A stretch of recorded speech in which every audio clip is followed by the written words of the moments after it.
નકલી બિયારણ અને ખાતરને લઈને રાજ્યભરમાં તપાસ તેજ જોવા મળી રહી છે. કૃષિ વિભાગની 19 ટીમ તપાસમાં લાગી છે. 2 દિવસ બિયારણ અને ખાતરને લઈને સઘન તપાસ કરવામાં આવી રહી છે. આ તપાસ દરમિયાન 483 નોટિસ ઇસ્યુ કરવામાં આવી છે. બિયારણ, ખાતર અને દવાનો 6 કરોડ 15 લાખનો જથ્થો અટકાવાયો છે. તો 59 ઉત્પાદકો, 848 બિયારણ અને 547 ખાતરના વિતરકોને ત્યાં તપાસ કરવામાં આવી છે. તો 750 દવાના વિતરકોને ત્યાં તપાસ કરવામાં આવી છે.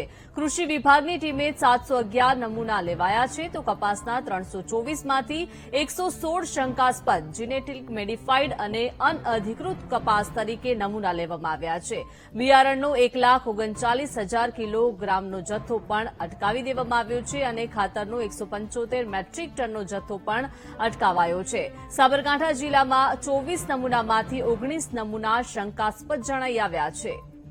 તો નકલી બિયારણ અને ખાતરને લઈને તપાસ જે છે તે રાજ્યભરમાં તેજ જોવા મળી રહી છે. વધુ માહિતી મેળવીએ સંવાદદાતા મેહુલ પાસેથી. મેહુલ, નકલી બિયારણ અને ખાતરને લઈને હાલ જે રાજ્યભરમાં તપાસ તેજ જોવા મળી રહી છે, કૃષિ વિભાગની 19 ટીમ જે છે તે તપાસમાં લાગી છે, શું વિગતો? બિલકુલ દીપિકા, વાત કરવામાં આવે તો આ પહેલા પણ કોંગ્રેસ દ્વારા જે ખેડૂતોના મુદ્દે નકલી બિયારણનો જે મુદ્દો છે તે પ્રત્યક્ષ મૂકવામાં આવ્યો હતો અને અનેક જગ્યાએ આ મુદ્દાને લઈને વિરોધ પણ જોવા મળ્યો હતો. ત્યારે કૃષિ વિભાગ દ્વારા રાજ્યભરમાં જે છે તે 19 ટીમો, જે મુખ્ય ટીમો અને 39 રાજ્ય સ્તરની અન્ય ટીમો જે છે તેના દ્વારા દરોડા પાડી અને તપાસ કરવામાં આવી. અલગ અલગ વિતરકો, ઉત્પાદકોને ત્યાં જે છે તે તપાસ કરવામાં આવી અને તેની અંદર 6.15 કરોડનો જથ્થો જે છે તે અટકાવવામાં આવ્યો છે. નકલી બિયારણ, ખાતર અને દવાનો આ જે જથ્થો છે તે અટકાવવામાં આવ્યો છે.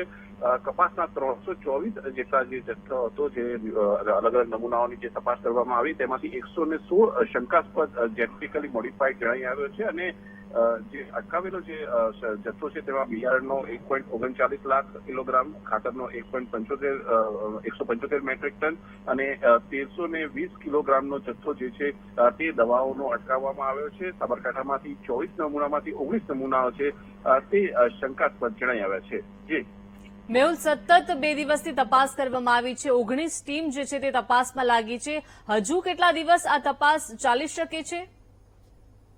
અત્યારે જે છે જેમ જે પણ પૃથ્થકરણ માટે મોકલવામાં આવ્યા છે, નમૂના તેના પરિણામ આવ્યા છે, પરિણામના આધારે આ જે વિગતો છે તે સાફ થઈ છે. જે નમૂના લેવાયા છે તે નમૂના તેના વધુ જે સામે પરિણામો આવશે અને જે શંકાસ્પદ જણાશે તો તેની સામે કાર્યવાહી કરવામાં આવશે. મહત્વનું છે કે આ જે તપાસ કરવામાં આવી તેમાં 483 જેટલી નોટિસ પણ ઇસ્યુ કરવામાં આવી છે. એટલે કેટલીક કક્ષાએ જ્યાં તેમને ગેરરીતિ અથવા કોઈ શંકા જણાઈ છે ત્યાં નોટિસ પણ જે છે તે કૃષિ વિભાગ દ્વારા આપવામાં આવી છે.